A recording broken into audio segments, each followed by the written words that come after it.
택시 안에서 기사님이랑 좀 다투는 거, 뭐 살짝 시비 붙는 거, 사실 가볍게 생각하기 쉽잖아요. 근데 오늘 이걸 다 듣고 나시면 아마 그 생각이 완전히 바뀔 겁니다. 지금부터 택시기사 폭행 사건에 숨어 있는, 어쩌면 여러분 인생을 통째로 바꿀 수도 있는 아주 무서운 법의 덫에 대해 한번 파헤쳐 보겠습니다.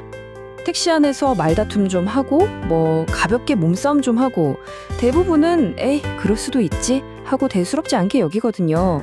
근데 바로 그 생각이 정말 위험합니다. 왜냐면요, 법의 눈으로 보면 이 사소한 다툼이 상상도 못할 결과를 가져오는 아주 심각한 사건이 될 수 있거든요. 도대체 왜 그런지 지금부터 하나하나 짚어보겠습니다. 자, 첫 번째 함정입니다. 바로 가중처벌이라는 개념인데요. 우리는 보통 이걸 그냥 사람 대 사람의 다툼, 뭐 개인적인 시비 정도로 생각하잖아요. 근데 법은 이걸 전혀 다르게 봅니다. 바로 이 생각의 차이, 이 간극이 모든 문제의 시작점이에요. 이 슬라이드가 진짜 핵심을 보여주죠. 여러분은 아마 억울해서 아니 저 사람이 먼저 무례하게 굴었다고요, 이렇게 누가 먼저 잘못했는지 따지고 싶을 거예요. 하지만 수사관의 관심사는 정말 미안하지만 거기에 전혀 없어요.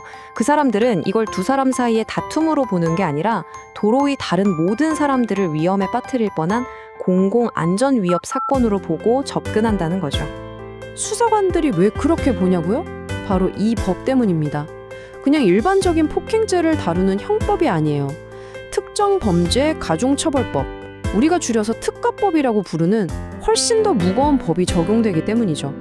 이 특가법이 적용되는 순간 사건의 무게감 자체가 완전히 달라집니다.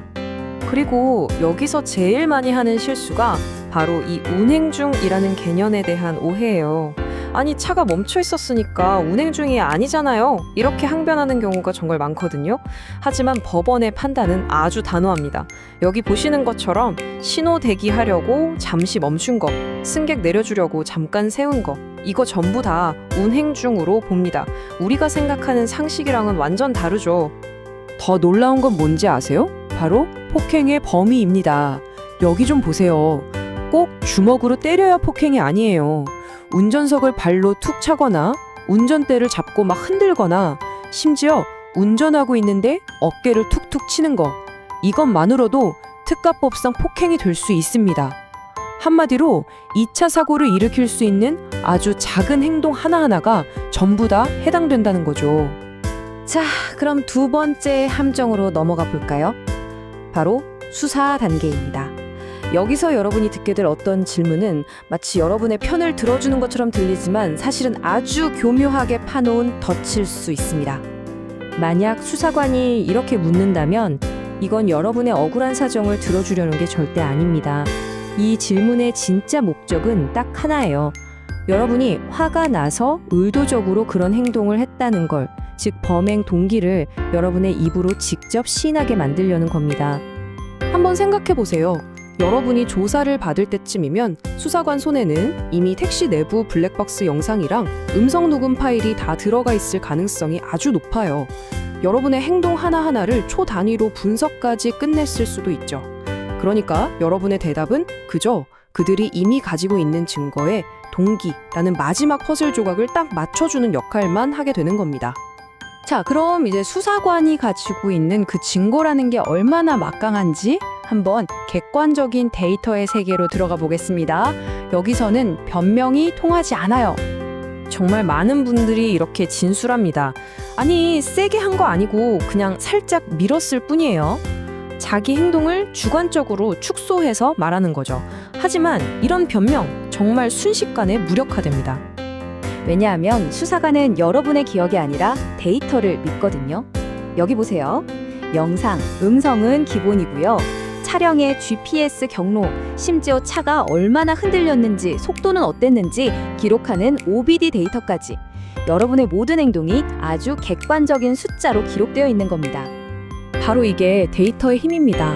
여러분이 살짝 밀었을 뿐인데요? 라고 하는 주관적인 변명은 피의자의 행위로 인해 차량이 순간적으로 30cm 전진하여 대형 사고로 이뤄질 수 있는 위험천만한 상황이었다 라는 아주 객관적인 데이터 분석으로 바로 반박당하는 거죠. 법정에서는 여러분의 기억보다 이 데이터 기록이 훨씬 더 강력한 증거가 됩니다. 그리고 흔히 하는 또 다른 큰 실수가 바로 술 핑계를 대는 거예요.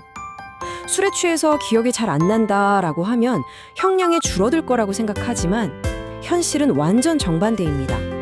수사관은 오히려 그 음주 상태를 범죄에 대한 대담성을 보여주는 증거로 삼아서 처벌을 더 무겁게 해야 한다는 근거로 활용할 수도 있습니다. 아니, 이 모든 과정이 왜 이렇게 중요하냐고요? 바로 최종적으로 받게 될 법적 결과가 정말 하늘과 땅 차이로 달라지기 때문입니다. 여기가 가장 중요한 부분이니까 꼭 집중해서 봐주세요. 이 표에 한번 집중해 주세요. 이게 바로 그 법의 덫, 그 실체입니다. 왼쪽이 일반 폭행, 오른쪽이 운전자 폭행이에요. 일단 처벌 수위부터가 다르죠. 근데 진짜 무서운 건 그 아래 두 가지입니다. 첫째, 합의의 효과를 보세요. 일반 폭행은 피해자랑 합의하면 그걸로 사건이 끝날 수 있어요. 근데 운전자 폭행은요? 합의를 해도 형사처벌은 그대로 진행됩니다. 그리고 둘째, 이게 정말 치명적인데요. 만약 기사님이 조금이라도 다쳤다? 그러면 특가법에서는 벌금형이라는 선택지가 아예 없어요. 무조건 3년 이상의 징역형부터 시작입니다. 이건 정말 돌이킬 수가 없는 거예요. 그럼 정말 만약에 이런 상황에 처하게 됐다면 어떻게 해야 할까요? 사건 초반, 이 골든타임에 반드시 지켜야 할 대응 수칙들을 지금부터 알려드리겠습니다. 첫째, 무조건 증거부터 확보하세요. 기사님이 자기한테 유리한 부분만 잘라서 제출하기 전에 편집되지 않은 원본 영상 전체를 확보해야 합니다. 만약 기사님의 도발이 있었다면 그게 여러분의 거의 유일한 방어 수단이 될 수 있어요. 둘째, 당시 상황이랑 목격자를 꼭 기록해두세요. 그리고 마지막으로 제일 중요한 거, 절대 성급하게 개인적으로 합의하려고 하지 마세요. 이게 자칫 잘못하면 협박이나 증거인멸 시도로 오해받아서 구속될 수도 있습니다. 모든 합의는 반드시 변호사를 통해서만 진행해야 합니다. 이 세 가지가 여러분을 지킬 최소한의 방어선입니다. 마지막으로 이거 하나는 꼭 기억해 주세요. 수사 과정에서 절대 해서는 안 될 최락의 말이 바로 이겁니다. 기사가 먼저 무례하게 해서 때렸습니다. 이 말은 나는 반성할 생각이 전혀 없다는 태도로 비칠 뿐만 아니라 폭행의 고의성을 자기 스스로 인정하는 꼴이 돼서 특가법 적용을 더 확실하게 만드는 촉매제가 될 수 있습니다. 도로 위에서 폭발했던 그 찰나의 분노, 그 감정 자체는 정말 순식간에 사라지잖아요. 하지만 오늘 우리가 본 것처럼 블랙박스와 수사 기록 그리고 전과 기록은 평생 여러분을 따라다닐 수 있습니다. 오늘 이 내용들이 그 순간의 감정이 얼마나 무겁고 영구적인 기록으로 남게 되는지 한 번쯤 생각해보는 계기가 되었으면 좋겠습니다.